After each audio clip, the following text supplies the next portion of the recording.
Halo teman-teman semua, kembali lagi bersama saya. Nah, kali ini kita bakal ngebahas sesuatu yang lagi booming banget, yaitu dropshipping.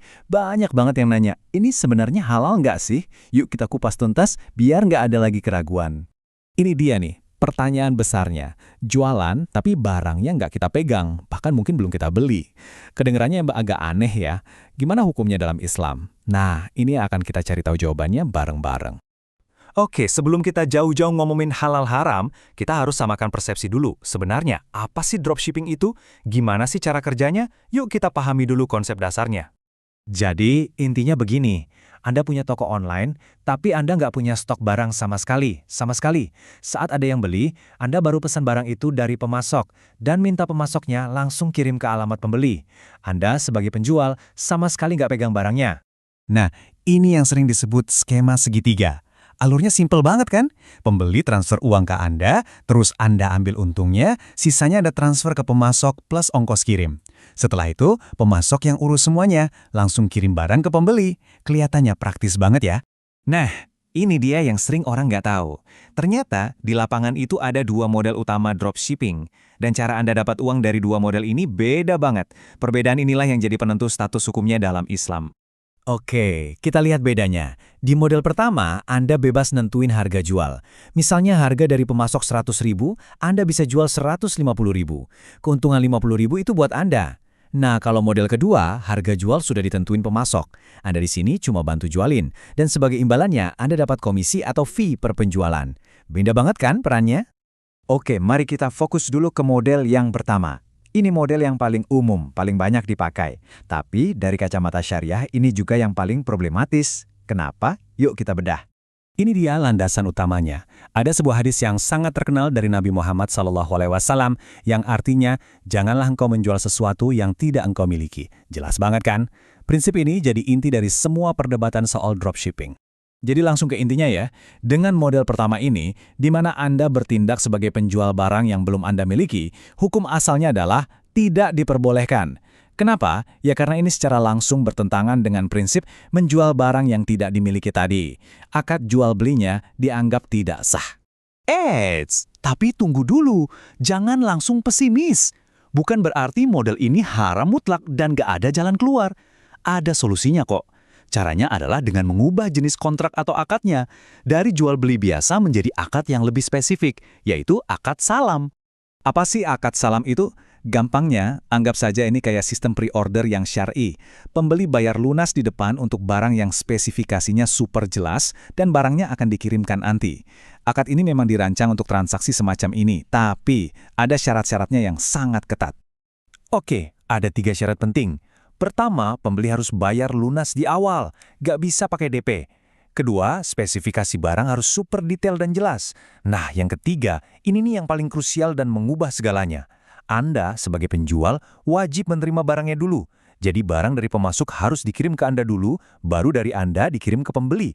Jadi nggak bisa lagi minta pemasok kirim langsung. Oke, sekarang kita pindah ke model yang kedua. Nah, kalau yang ini ceritanya beda. Ini adalah jalur yang lebih aman dan lebih jelas diperbolehkan. Yuk kita lihat kenapa. Untuk model kedua ini, jawabannya tegas. Diperbolehkan. Halal, kenapa bisa? Karena di sini, peran Anda sebagai dropshipper itu sama sekali berbeda. Anda bukan penjual. Ya, di model ini Anda bukan penjual barang. Anda itu perantara, broker atau makelar.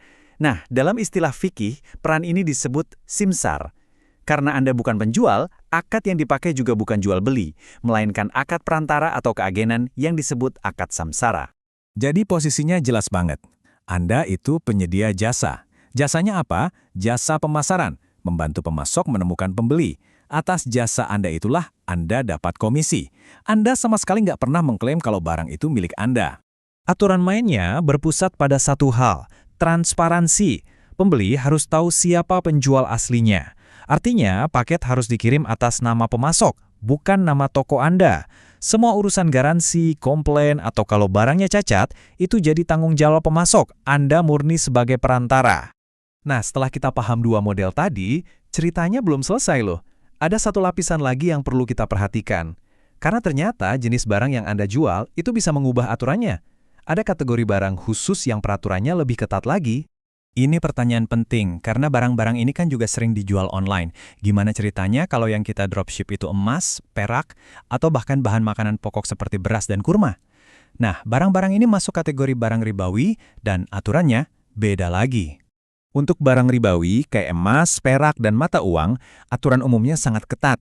Transaksinya harus tunai dan serah terimanya harus langsung. Istilahnya yadan biyadin, dari tangan ke tangan. Jadi pada dasarnya jual beli online atau kredit untuk barang-barang ini nggak diperbolehkan. Tapi ada sedikit pengecualian nih. Khusus untuk barang ribawi yang berupa makanan pokok, kayak gandum, kurma, garam, itu ada kelonggaran. Boleh dijual secara online, tapi ya itu tadi, syaratnya sangat-sangat ketat. Aturan-aturan dini nunjukin betapa detailnya sistem keuangan dalam Islam.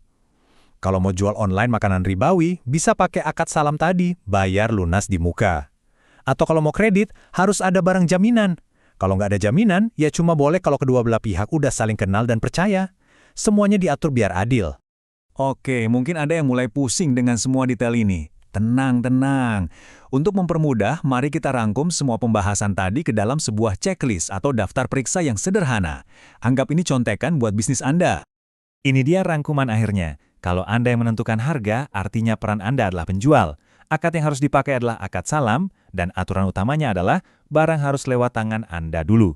Tapi kalau Anda hanya menerima komisi, peran Anda adalah broker. Akadnya akad samsara, dan kuncinya adalah transparansi. Nah, pertanyaannya sekarang untuk Anda, jalur mana yang paling pas dengan model bisnis dan prinsip yang ingin Anda jalankan?